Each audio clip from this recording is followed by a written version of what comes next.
हाँ, आज अपन बात कर रहे हैं मानव भूगोल के सिद्धांतों के बारे में।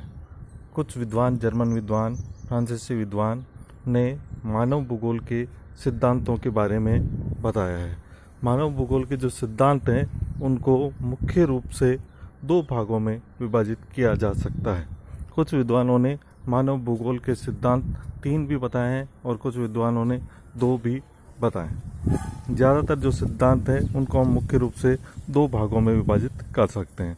पहला जो सिद्धांत है वो है क्रियाशीलता का सिद्धांत या परिवर्तन का सिद्धांत।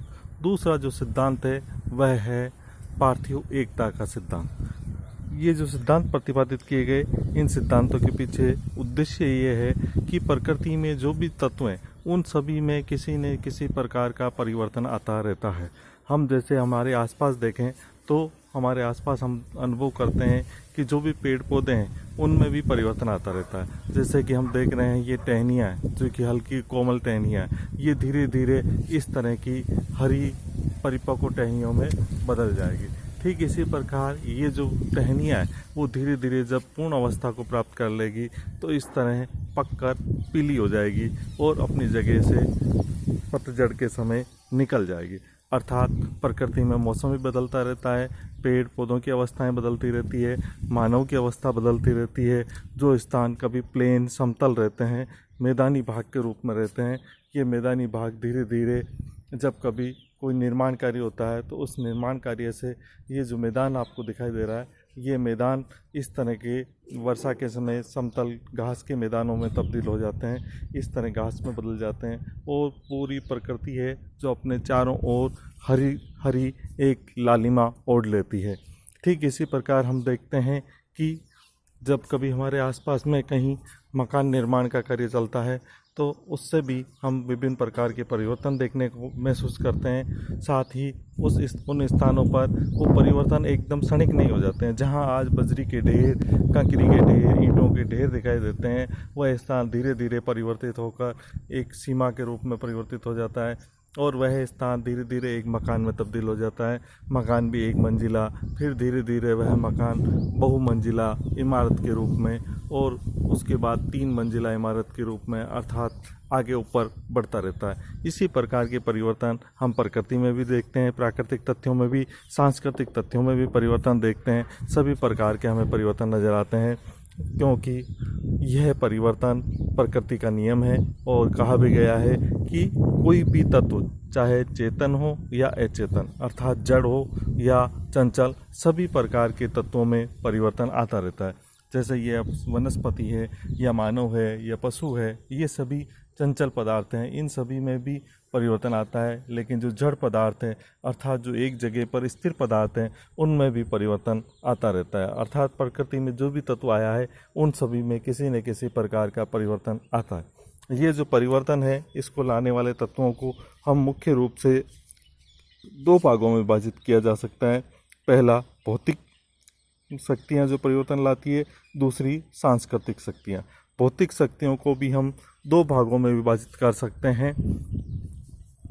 वह शक्तियाँ जो आंतरिक कारणों से परिवर्तन लाती है और वह शक्तियाँ जो कि बाह्य रूप से परिवर्तन लाती है। आंतरिक जो शक्तियाँ हैं वो दीर्घकाल में भी परिवर्तन लाती है और अल्पकाल में भी परिवर्तन लाती है। कुछ ऐसी शक्तियाँ हैं जो क्षण भर में ही प्रकृति पर परिवर्तन कर देती है, जैसे भूकंप, ज्वालामुखी। यह परिवर्तन लाने में बहुत ही कम समय लगाती है और किसी स्थान पर बहुत ही अतिशीघ्र परिवर्तन लेके आ जाती है। लेकिन कुछ शक्तियाँ होती है जिनको परिवर्तन लाने में बहुत समय लगता है और वह शक्तियों का परिवर्तन हमें दिखाई भी नहीं देता। जैसे कि महाद्वीपों का निर्माण या पर्वतों का निर्माण, इनके निर्माण में बहुत अधिक समय लगता है। लेकिन जैसे मकान बन रहा है तो इसमें भी अधिक समय लगेगा, लेकिन इस समय को हम देख सकते हैं। लेकिन यदि कहीं पर्वतों का निर्माण हुआ है और ये पर्वतों का निर्माण हम देखना चाहें तो वह हमें दिखाई नहीं देगा। क्यों? क्योंकि यह है कई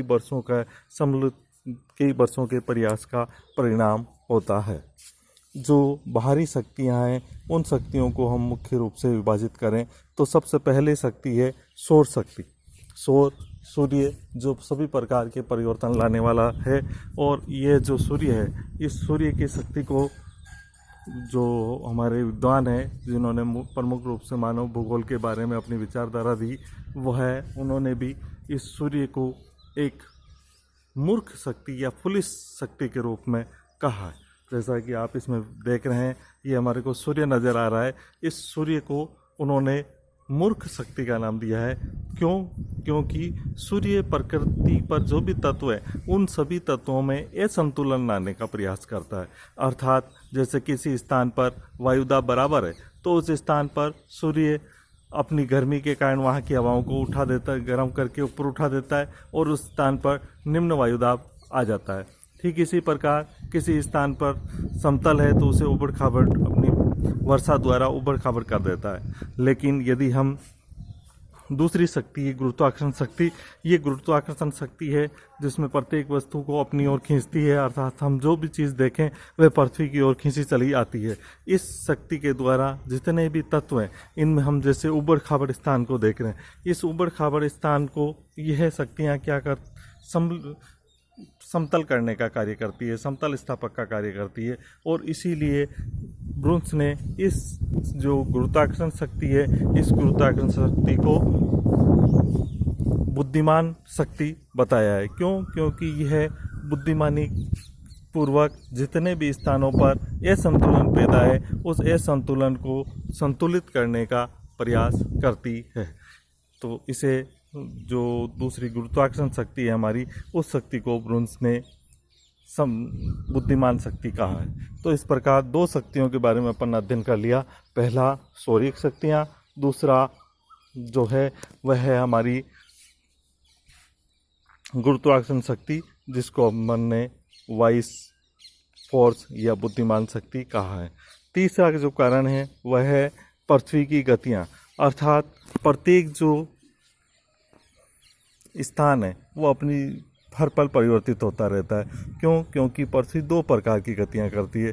एक तो वह अपने स्थान पर घूमती रहती है, धीरे धीरे घूमती रहती है और इस तरह घूमती वह पुनः अपने स्थान पर आ जाती है। इस तरह की जो शक्तियाँ होती है उसे अपनी परिभ्रमण शक्ति के अंतर्गत आती है। तो पृथ्वी दो प्रकार के काम करती है, एक परिक्रमण गति और एक परिभ्रमण गति। अपनी धुरी पर घूमती है, उसके कारण दिन रात बनते हैं, और पृथ्वी अपनी सूर्य के चारों ओर परिक्रमण गति करती है तो उसके कारण जो ऋतुएं बनती है। देख रहे हैं हम कि यह प्रातःकाल का समय है और प्रातःकाल के समय आसमान और तापमान काफ़ी कम है और आसमान भी एकदम स्वच्छ है। लेकिन क्या सदैव ऐसा रहेगा? ये संभव नहीं है। थोड़ी देर में घने बादल छा सकते हैं और वर्षा भी हो सकती है। तो हर पल कुछ न कुछ परिवर्तन होता रहता है और ये परिवर्तन जो लाने का काम है, ये आकाश में जो परिवर्तन आने का काम है, ये सभी परिवर्तन लाने का काम सूर्य द्वारा किया जाता है। हम देख रहे हैं कि ये जो आसमान में विचरण करने वाले पक्षी हैं ये भी सदैव विचरण करते रहेंगे, ऐसा नहीं है। ये पक्षी भी जब दिन के समय तेज़ गर्मी पड़ेगी उस समय अपना विचरण कम कर देंगे।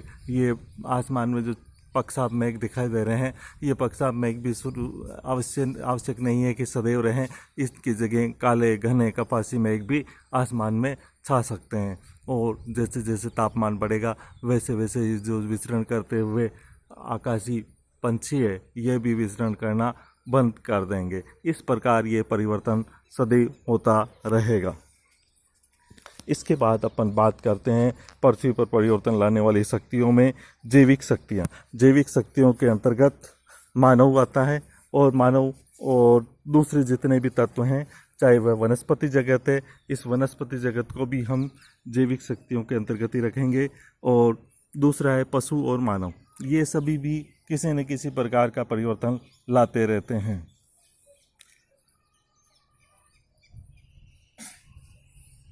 वनस्पति अपनी जड़ों द्वारा प्रकृति में परिवर्तन लाती है और हम देखते हैं कि कई ऐसी दीवारें होती है जो पेड़ के सहारे होती है, तो उन दीवारों के सहारे दरार आ जाती है। उस दरार आने का कारण ये होता है कि वो जो विशाल अपने को वृक्ष दिखाई दे रहा है, इस विशाल वृक्ष की जो जड़ें हैं, ये जड़ें उस दीवार पर अपना प्रभाव दिखा रही है। अर्थात ये जो पेड़ पौधे हैं ये भी प्रकृति पर किसी न किसी प्रकार का परिवर्तन लाता है। इस प्रकार जीव जंतु होते हैं वह भी अपने रहने के स्थान बनाने के लिए, बिल बनाने के लिए, विभिन्न कार्यों के लिए प्रकृति पर किसी न किसी प्रकार का परिवर्तन लाते रहते हैं।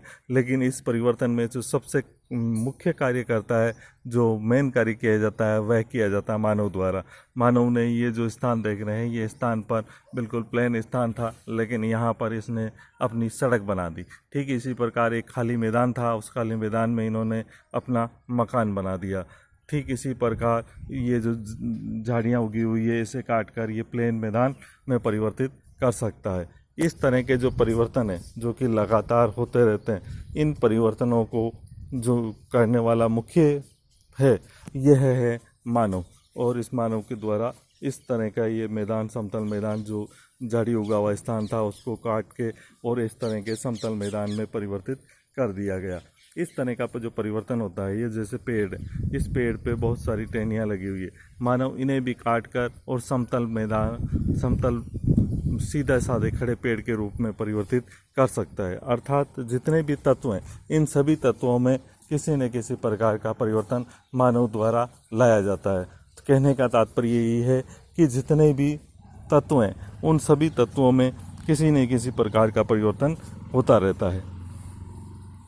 इसीलिए ब्रुन्स महोदय ने भी कहा है कि हमारे चारों ओर जितनी भी वस्तुएं हैं, ब्रुन्स ने कहा है हमारे चारों ओर जितनी भी वस्तुएं हैं वे सभी परिवर्तनशील है और इनका आकार, रूप, रंग परिवर्तित होता रहता है।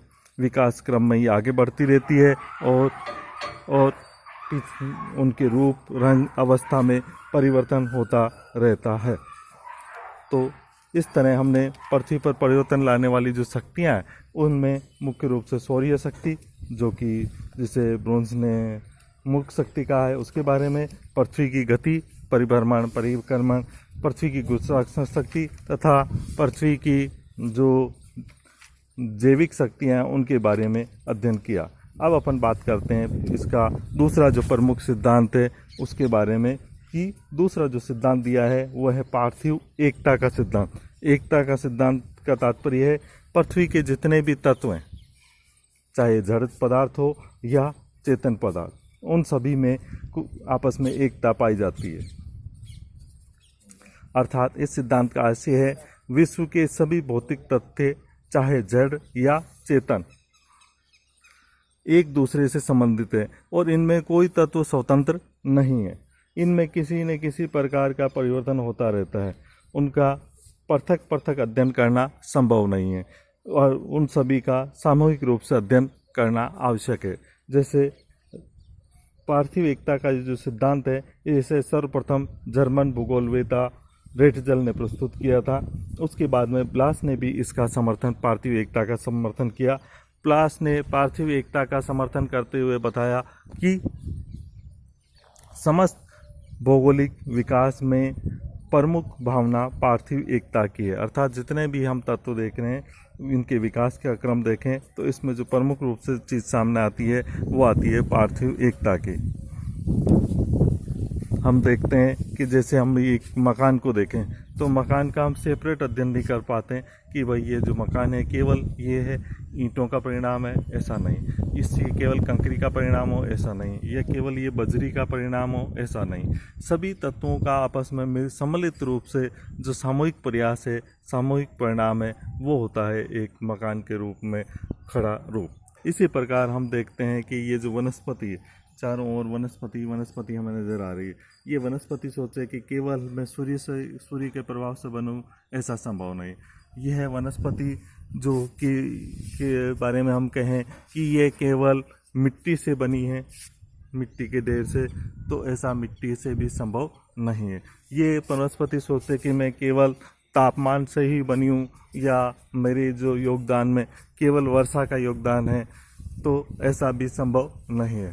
केवल वर्षा या केवल तापमान या केवल मिट्टी या केवल मानव के प्रयास से इस प्रकार की वनस्पति का बनना संभव नहीं है। वनस्पति के विकास में सभी तत्वों का, चाहे हवा हो, चाहे तापमान हो, मिट्टी हो और सूर्य की शक्ति हो, इन सभी का सामूहिक परिणाम हो, उससे ये वनस्पति निर्माण होता है। अर्थात सभी तत्वों में सभी तत्वों में के विकास में सभी प्रकार के जो प्राकृतिक तत्व हैं उनका योगदान रहता है। पार्थिव एकता के जो सिद्धांत हैं उन सिद्धांतों में मुख्य रूप से 2 सिद्धांत प्रस्तुत किए गए। पहला जो सिद्धांत पढ़ा था अपन ने उसे विकास, सक्रियता या principle of evolution and activity कहा गया। दूसरा जो सिद्धांत है उस सिद्धांत को the principle of terrestrial unity और the principle of inter relationship कहा गया। अर्थात जितने भी तत्व हैं वो सभी तत्व आपस में एक दूसरे से संबंधित होते हैं, इसके बारे में बताया गया। हंटिंगटन ने भी अपनी इसी तरह के विचार प्रस्तुत किए हैं। उन्होंने अपनी जो हंटिंगटन की पुस्तक है प्रिंसिपल ऑफ ह्यूमन ज्योग्राफी, उनमें भी इसी प्रकार की बातें बताई है कि भौगोलिक वातावरण के सभी तत्व एक दूसरे से प्रभावित होते हैं। अतः किसी भी तथ्य को व्यक्तिगत रूप से अध्ययन करना, जैसे पेड़ को व्यक्तिगत रूप से अध्ययन करना या मकान का व्यक्तिगत रूप से अध्ययन करना संभव नहीं है। सभी तथ्य एक दूसरे से प्रभावित होते हैं और प्रभावित करते हैं। भौतिक वातावरण सीधे रूप में मानवीय क्रियाकलाप को प्रभावित करता है और प्रत्यक्ष और अप्रत्यक्ष रूप से मानव और पशु दोनों को प्रभावित करता है। मानव की इसमें मुख्य भूमिका या केंद्रीय भूमिका होती है। अर्थात सभी तत्व एक दूसरे से जुड़े हुए हैं। भूगोल का सबसे बड़ा उद्देश्य प्रकृति का पूर्ण रूप से अध्ययन करना है। समस्त भौगोलिक उन्नति में पार्थिव एकता प्रमुख रूप से कार्य करती है। पार्थिव एकता का ये जो सिद्धांत है ये बताता है कि हमें प्रकृति को एक यूनिट के रूप में देखना है, उसके तत्वों को इंडिविजुअल रूप में देखना हमारा उद्देश्य नहीं है। और इसमें जो मुख्य भूमिका है, केंद्रीय भूमिका है, वह इस मानव की है। धन्यवाद।